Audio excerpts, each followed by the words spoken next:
Bueno, en realidad cuando uno habla de los jueces, la gente se pone un poco nerviosa. ¿Viste? Uno empieza, que se mueven, que no sé, recibís una de esas, un expediente en tu casa o una citación, no importa si dice CF, si es civil, si es federal, no, ya te empezás a poner nervioso, una carta de documento te pone nervioso. Entonces, pero claro, hay excepciones. Para mí, por ejemplo, hay una excepción. Por ahí uno lo nombra y pone nerviosa, mucha gente se pone nerviosa, no sé por qué, pero bueno, para mí es una excepción. Y bueno, y lo conozco, y conozco su historia, y me encantó, y siempre me encanta entrevistarlo, que es el doctor Marcos Gravíker, que es camarista penal económico. ¿Estoy diciendo bien, doctor? Está bien, está bien. Está bueno. Y al mismo tiempo estás en la Asociación de Abogados Judíos. Soy vicepresidente de la Asociación Internacional de Abogados y Juristas Judíos. Bueno, él es una de las personas más respetadas que existe por los ciudadanos, por los delincuentes, por todos, por los profesionales, por los abogados. Pero resulta que él fue disjockey. Contame de tu época de disjockey. Y bueno, éramos chicos, digo éramos porque éramos un grupo, un grupo de 4 o 5 y tendríamos, qué sé yo, 16, 17 años. Y uno del grupito que es, ¿viste los papeles de celofán del cigarrillo? Sí. Bueno, el que fabricó eso acá en la Argentina, no sé durante cuánto tiempo. Ajá. En ese entonces, bueno, es ingeniero hoy, y era el que armaba los teclados y armaba, digamos, las luces, y además tocaba muy bien la guitarra. Entonces, bueno, el equipamiento lo armaba él, y la música, por supuesto, entendíamos todos. La verdad de la historia es que también a las chicas les gustaban los DJs. Sí. ¡Ah! Era todo. Entonces, para ganarse chicas. Todo sí, no. Más o menos, claro. Más que la plata, sí. Y claro. Pero bueno, yo la recuerdo como una época muy linda de mi vida. Te gustaba mucho la música, sin duda. Sí, me gusta. Lo que pasa es que, bueno, y no tengo tiempo, ¿no? A mí lo que me encanta de pronto un fin de semana cuando te verte con una campera negra, que fue así que me enteré que eras DJ, porque y vos me dijiste con mucho orgullo, pero yo fui DJ. Te digo una cosa, Marcos, ¿en qué momento, porque en la época de la música, bueno, era la época de la música, pero ¿cuándo vos sentiste que venía por la ley el asunto, no? No, ya de chiquitito porque en el colegio primario, porque yo me acuerdo que en la época mía, que no es la tuya es muy posterior, claro, pero en la época mía había primer grado inferior y primer grado superior, y después segundo grado, lo que hoy sería tercer grado. Me acuerdo que teníamos una maestra que me discutía que ayer se escribía con L, y yo le decía que se escribía con Y. Ajá. Y la discusión siguió. Entonces ella se enojó, tomó una regla y me dio un reglazo. Entonces la letra yo muy enojado, me fui a la dirección y le dije a la directora que mañana iba a ir con mi madre para ir al Consejo de Educación. ¿Y eras chiquito? Y tenía 8 años, 7. Porque yo sabía que los maestros no le podían pegar a los chicos. Así que este es el primer recuerdo claro que yo tengo de una injusticia, ¿no es cierto? Nunca... ¿Y qué pasó después con...? La directora se reía, ¿no es cierto? Pero la cuestión es que me tuvo que pedir disculpas la maestra. Cosa que hoy en día, bueno... Sí, los chicos le pegan a los maestros, los padres le pegan a los maestros. Bueno, en ese entonces había maestros que le pegaban a los chicos, sí. Pero bueno, irme con la razón y además haber sido escuchado en mi casa. Claro, ya fue un precedente. Claro, este es el primer, digamos, bueno, también como chico seguramente mis padres... ¿Y después cómo sigue? ¿Viene la facultad? Y después viene la secundaria. Viene la secundaria, yo ahí ya me ubico un poco, porque cuando había que elegir la secundaria, hablando con mis padres, también yo entré un poco antes al primario y al secundario después. Y bueno, qué sé yo, que el Nacional Buenos Aires, y mi papá decía, papá había ido, no me acuerdo a qué colegio secundario, que le quedaba muy lejos de la casa, y quedaba lejos de mi casa del Buenos Aires. Entonces encontramos uno que era la Avellaneda, que era especializado en letras. Yo ya apuntaba allí porque yo ya había descubierto que ese nacional tenía 5 años de estudio y se entraba sin ingreso a la Facultad de Derecho.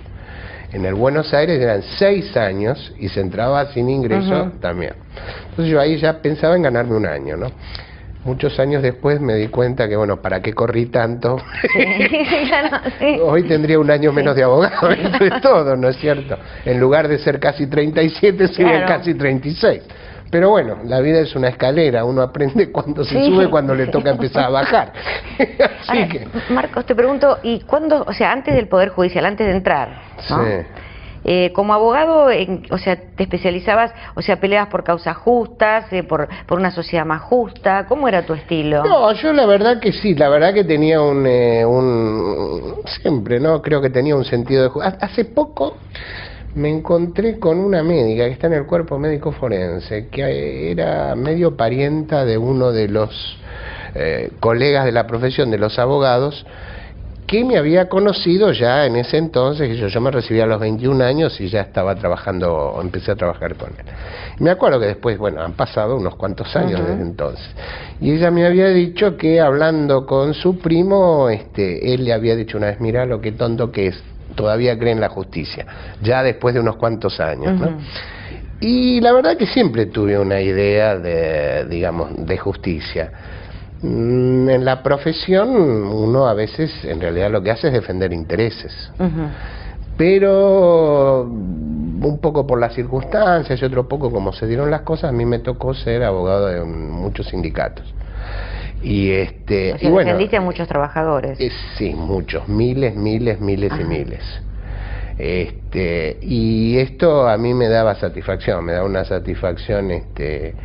Yo descubrí muchas cosas. Por ejemplo, el mejor cliente pagador es el trabajador. Mucho Él no te más discute. No, él quiere ser bien defendido. Él no discute los honorarios. Es tanto, punto. Ahora, ¿eso te mejoró como persona? El hecho porque defender al trabajador es defender una causa justa todo el tiempo. Bueno, no seamos tan absolutos. Sí. En general sí, porque, a ver, cuando una causa es injusta, a veces un trabajador es víctima de un abogado inescrupuloso. Por eso. ¿No es cierto? No es por él. Pero sí, a mí me gustaba mucho lo que hacía. A mí me gustaba esa parte de la profesión que fue tal vez...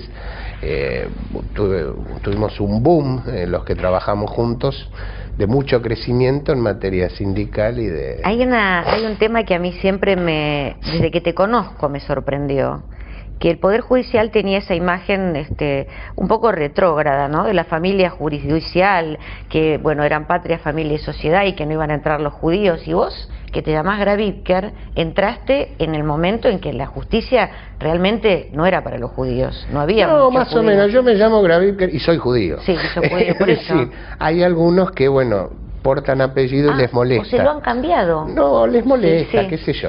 Yo la verdad que por suerte ese problema no lo tuve nunca.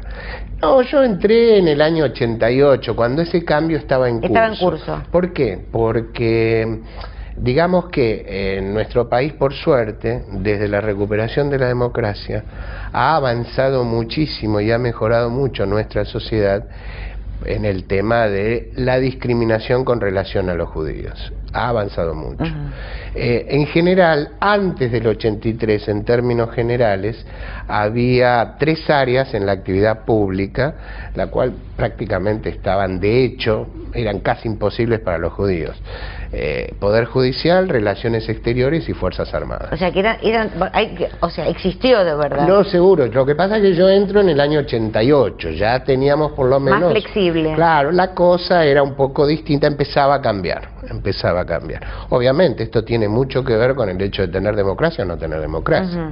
El autoritarismo y la discriminación van de la mano, son directamente proporcionales. Y bueno, la verdad es que hoy en día hemos mejorado mucho en cuanto a esto, porque además se da una situación interesante en la Argentina y en el mundo. Fíjate vos que ¿cuánto tiempo pasó para que se supiera qué pasaba en Suiza con los fondos? Sí. ¿Cuánto tiempo tuvo que pasar para que eso saliera a la luz? Sí. Sería un secreto a voces en determinados círculos, pero para que eso saliera a la luz, nuestro país, la Argentina, también tiene sus cuentitas pendientes. Por ejemplo, hay un tema que también se ha rectificado formalmente recién hace poco, que era lo que se conoce como la circular número 11. Durante la Segunda Guerra Mundial, una circular, no me puedo acordar en este momento proveniente de qué ministro de Relaciones Exteriores, que decía que los judíos ingresaban a la Argentina, no. Aún escapándose de los países ocupados por el nazismo. Bueno, esto fue sacado a la luz hace relativamente poco. Hay un libro de Uki Goñi muy interesante sobre el asunto. La investigadora que sacó esto a la luz se llama Beatriz Gurevich, que trabajó junto con él. Bueno, el hecho de que todas estas cosas se empiezan a saber y empiecen a cambiar muestran la evolución de nuestro país en esto. Vos empezaste en la corte. Sí. Ahora, ¿cómo? Hay que empezar, porque no es que empezaste, no es que yo fui honorario, bueno, fui honorario de tribunales, trabajé gratis, no. ¿Cómo es? Yo tuve, a ver, el puesto en el que yo empecé en realidad es un puesto de llegada, no es un puesto de partida. Yo cuando ingreso al Poder Judicial, yo ya tenía 15 años de profesión muy intensos. Tampoco era un chico, tenía 37 años, ya era un grandote, bien grandote. Y la verdad es que, bueno, hay gente que pugna por entrar al Poder Judicial durante toda la vida. Y yo tuve mucha suerte porque los dos cargos, el que tengo y el que tuve, yo no busqué ninguno de los dos. Me lo ofrecieron en serio. Y este también empezó en la corte, entré por eso con esta idea de una colega que me invitaba, que era secretaria letrada de la corte, que es un puesto que después ocupé yo. Te pregunto una cosa, en ese lugar que parece tan aburrido, ¿la gente se divierte? ¿Tienen sentido del humor? Te pregunto, porque para mí me resultaría espantoso tener que estar ahí. Y bueno, ¿a vos te divertía? ¿Vos sos un tipo divertido? Sí. ¿Viste qué cosa seria? Bueno, a ver, no es un lugar para divertirse en ese lugar. No. ¿Es cierto?